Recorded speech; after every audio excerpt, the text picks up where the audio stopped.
This is the method for a rough carriage for a set of stairs. It's a method we like, gives you a thicker throat, gives you more support, and I'm just going to show you how to do it, okay? First off, we're going to crown this board. I want to show that this board is crowned.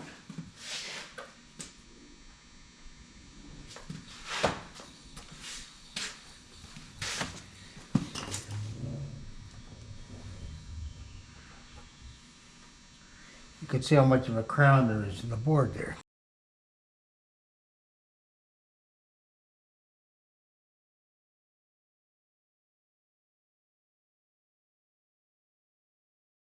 So we want to make sure that the crown is up. I'm going to come up 6.5 inches.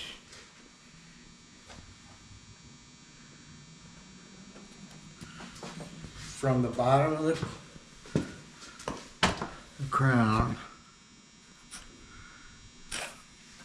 Like so.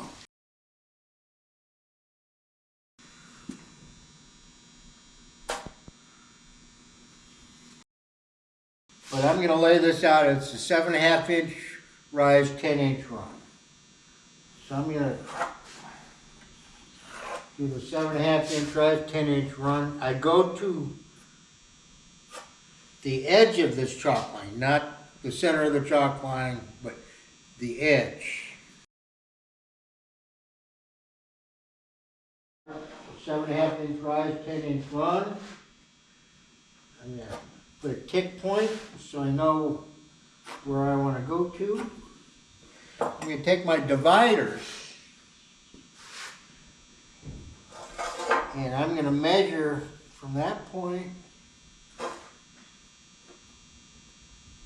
to this point, move along.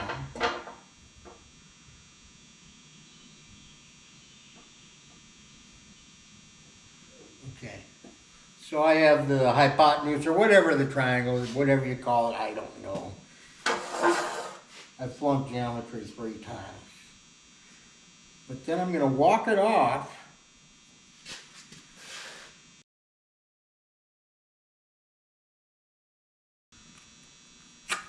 Okay, now I've got those points. That's going to be the deepest point of my cut. But I want to make a relief cut in this board in case the crown changes.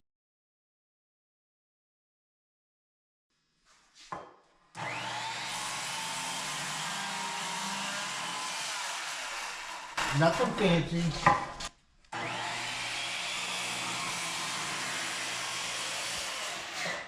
I'm going to cut to that point, and I wouldn't do everyone like this. I'd skip.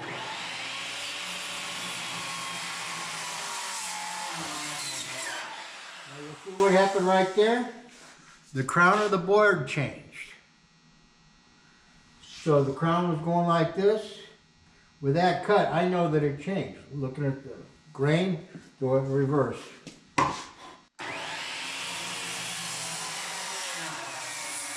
See how it's pitching my saw?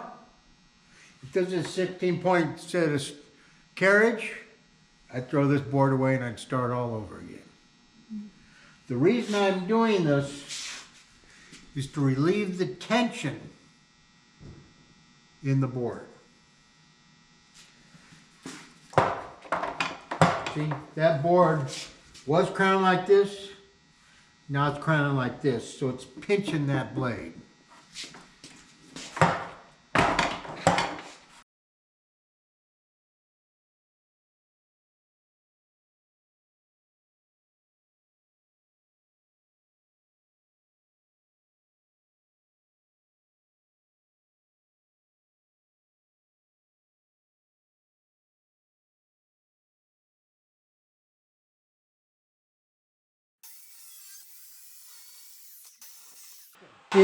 The crown didn't change, so this is going to be a good stern. So I've got my rise and run laid out there. I'll come back here, do it again.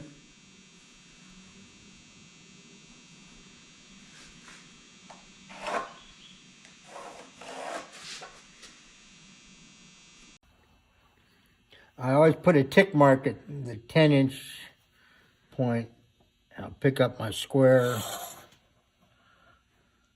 I'll get lined up with that line. Get my 10-inch on there and my 7.5-inch. Line up this way and this way.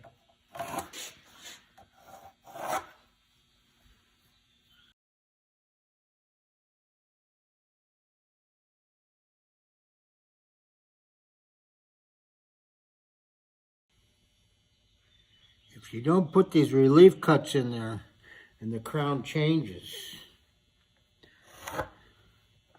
your stairs will deflect.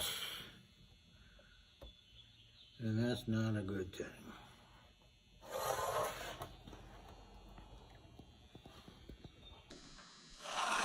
So, that's a 7.5-inch rise right here. Now you need to take away the thickness of your stairs, your stair tread, which in our case is 1 1/32 inches. But the way we build stairs, we shim off of the carriage to push the tread up to the bottom of the route in the riser. So when we do our stairs, we drop them 1/4 inch lower than if we were to set that tread right on top of this cut. Makes it for a much cleaner job. So we got 7.5 right there. I'm going to take this point, because I want it 1 1/4 inch low. I'm going to come up here, cut 1 1/4 inch off of that 7.5-inch point.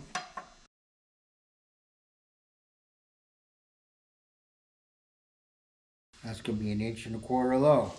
On the way we do our framing on-site job, usually we have a 1 inch to 1.5 inch bird's mouth, where this point is going to set on the platform or the finished floor. So I'm going to cut this like it's got 1 1/4 inch. Bird's mouth.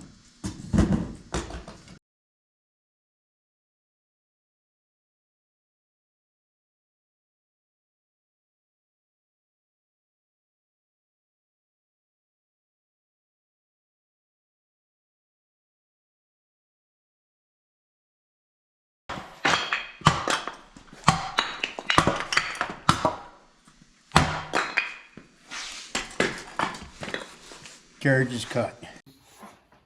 Clean these cuts up with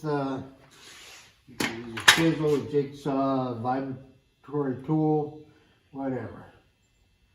But that's a better way to make a rough carriage for a staircase. You get a wider throat here. If I were to lay this out the way most stair builders would do, I would wind up with about a 4.5 inch throat here, instead of a 6 inch throat.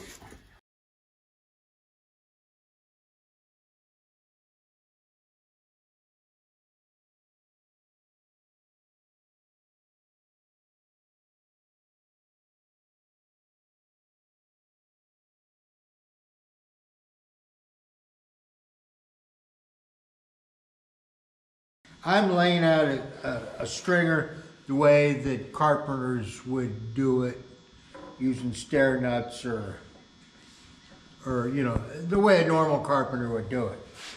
Okay? So, like so.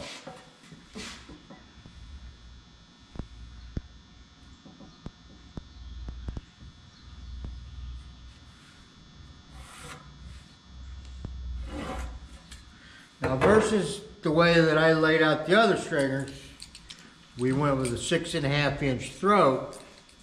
What you have here is a 5 inch throat, because you're laying it out, leaving this full point on your rough carriage. This point does no good. You know, it serves no purpose. So what we like doing is adding that 6.5 inches of throat, like that.